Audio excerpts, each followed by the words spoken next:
আসসালামু আলাইকুম রহমতুল্লাহ। আশা করি তোমরা সবাই ভালো আছো।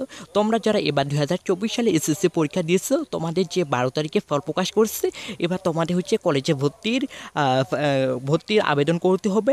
তো দেখো, আজকে আমরা হচ্ছে এই ভিডিওতে মূলত হচ্ছে সরকারি বেসরকারি কলেজে ভর্তি হতে কত পয়েন্ট লাগবে এবং কত পয়েন্ট থাকলে তোমরা হচ্ছে ভালো উন্নত মান এবং হচ্ছে তোমাদের যে পয়েন্ট রয়েছে সেই পয়েন্টে দিয়ে কোন কলেজে ভর্তি হতে পারবা এবং হচ্ছে তোমরা যে কলেজে ভর্তি হবা সেই কলেজের হচ্ছে সার্টিফিকেটের বা হচ্ছে চাকরির ক্ষেত্রে সার্টিফিকেট কেমন মূল্য থাকবে এবং সবচেয়ে উন্নত মানের ভালো কলেজে ভর্তি হইতে কত পয়েন্ট লাগে। তো এ টু জেড আমরা হচ্ছে টোটাল আজকের হচ্ছে এই ভিডিওতে হচ্ছে আলোচনা করব।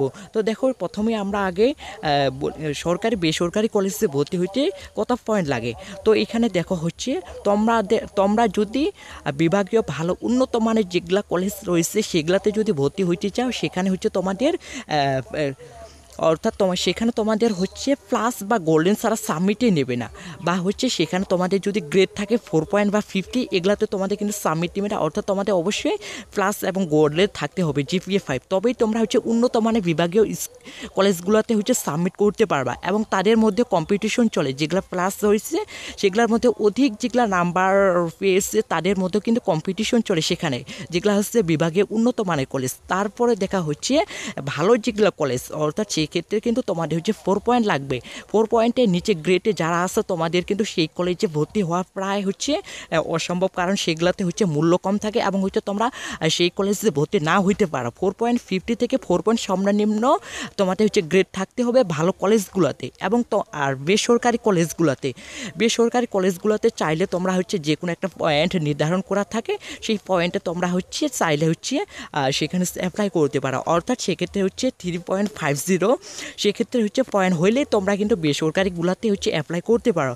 এবং তোমরা যারা ডিপ্লোমা করতে চাচ্ছ সেক্ষেত্রে হচ্ছে তোমাদের 2.50-তে কিন্তু তোমরা হচ্ছে ডিপ্লোমাতে কোর্স করতে পারো, বা হচ্ছে তোমাদের যে রেজাল্ট রয়েছে সেই রেজাল্টে তোমরা চাইলে হচ্ছে যে কোনো কলেজে ভর্তি হইতে পারো। তারপরে দেখো হচ্ছে সরকারি বেসরকারি কলেজের ক্ষেত্রে এরকম। তারপরে দেখো হচ্ছে তোমরা যখন চাকরিতে অ্যাপ্লাই করবা তখন কিন্তু তোমাদের হচ্ছে সরকারি কলেজের যে সার্টিফিকেটটা সেটা কিন্তু অধিক মূল্য থাকবে।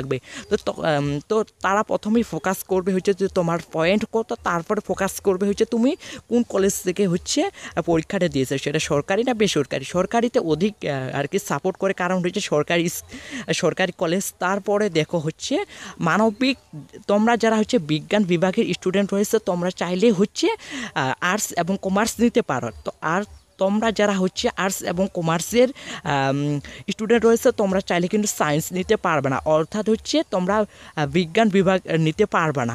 তো দেখো এবার হচ্ছে মানবিক এবং বিজ্ঞান বিভাগ থেকে জিপিএ কত পয়েন্ট লাগবে। তো দেখা হচ্ছে মানবিক এবং বিজ্ঞান বিভাগ থেকে হচ্ছে মানবিক বিভাগ থেকে হচ্ছে তোমাদের 4 পয়েন্ট লাগবে এবং ব্যবসায় বিজ্ঞান থেকে হচ্ছে তোমাদের 3.75 হইলে তোমরা হচ্ছে জিপিএ গ্রেড করতে পারবা।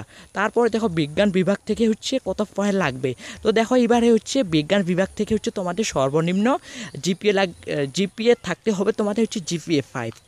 তারপরে দেখো মানবিক ও ব্যবসায় বিজ্ঞান থেকে জিপিএ কত পয়েন্ট লাগবে। মানসিক এবং ব্যবসায় বিভাগ থেকে তোমাদের জিপিএ পয়েন্ট লাগবে হচ্ছে 3.50। তারপরে দেখো সরকারি বেসরকারি কলেজ পড়ার ইচ্ছে, অর্থাৎ তোমরা দেখো যে সরকারি বেসরকারি কলেজ পড়ার ইচ্ছে, তোমাদের যে পয়েন্ট রয়েছে সবাই হচ্ছে একটা ভালো কলেজে ভর্তি হইতে চাই, কিন্তু পয়েন্টের কারণে আমরা অনেক ক্ষেত্রে সরকারি অনেক ভালো কলেজগুলোতে ভর্তি হইতে পারি না। সেক্ষেত্রে তোমরা দেখো তোমাদের যে বিভাগের যে কলেজ ভালো উন্নত মানের কলেজগুলো রয়েছে জেলা বা হচ্ছে উপজেলা, সেক্ষেত্রে তোমরা সেগুলো অ্যাপ্লাই করতে পারো। তো সবচেয়ে বেশি তোমাদের ফোকাস করবে হচ্ছে যে রেজাল্ট। তোমরা যদি ভালো রেজাল্ট করতে পারো ইন্টার লেভেলে, তাহলে তোমাদের সার্টিফিকেটে অধিক মূল্য থাকবে। সেটা দেখবে না তুমি হচ্ছে কোন কলেজ থেকে পড়ছো, সেটা সরকারি হোক আর বেসরকারি হোক, ভালো পয়েন্ট থাকলে হচ্ছে তোমাদের হচ্ছে সেই সার্টিফিকেটে মূল্য থাকবে। আর তুমি যদি সরকারি কলেজ থেকে পড়েও যদি একটা ভালো রেজাল্ট করতে না পারো সেক্ষেত্রে তোমাদের কিন্তু তেমন একটা ফোকাস করবে না। সো এখান থেকে বোঝা যায় যে আমরা সরকারি বা বেসরকারি কলেজে পড়ি না কেন, অবশ্যই আমাদেরকে হচ্ছে গ্রেড ভালো থাকতে হবে, অর্থাৎ হচ্ছে জিপিএ ভালো থাকতে হবে। বিভাগ পরিবর্তন করতে কত পয়েন্ট লাগবে, সেক্ষেত্রে হচ্ছে তোমরা যারা বিজ্ঞান বিভাগে রয়েছে সেক্ষেত্রে তোমরা অর্থাৎ সায়েন্স থেকে যে আর্টস বা কমার্স নিবা সেক্ষেত্রে তোমাদের হচ্ছে 3.50 হলে তোমরা হচ্ছে বিভাগ পরিবর্তন করতে পারবা। তারপরে দেখো এরপরে তোমাদের হচ্ছে অ্যাপ্লাই করতে হবে। তারপর তো মূলত তোমরা হচ্ছে প্রথমেই 5টা কলেজের চয়েস দিতে পারবা। সেখান থেকে যে তারা মূলত হচ্ছে প্রথম থেকে শেষ পর্যন্ত সিরিয়াল অনুযায়ী আসে। প্রথমে দেখবে যে কলেজটা দিচ্ছে ওই কলেজে তোমার যে গ্রেডটা রয়েছে সেই গ্রেডে যদি হয়ে যাও, তারপরে তার সেকেন্ড কলেজ ওইখানে যদি হয়ে যাও তো হইলো, না হইলে ওইখানে না হইলে তারপর সেকেন্ড যে কলেজে অ্যাপ্লাই করছে সেখানে দেখবে এইরকমভাবে সিরিয়াল অনুযায়ী দেখে আসবে। তো এরপরে যেই কলেজে তোমার যে পয়েন্টটা রয়েছে ওই পয়েন্টে ওইখানে নির্ধারণ করা যে পয়েন্টের সাথে যদি মিলে যায় তাহলে তোমাদের সেই কলেজে অ্যাপ্লাই হয়ে যাবে। তো এইরকমভাবে হচ্ছে ইন্টার লেভেলের আবেদন করতে হয়। তো দেখো ভিডিওটা ভালো লাগলে অবশ্যই লাইক কমেন্ট এবং চ্যানেলকে সাবস্ক্রাইব করবা।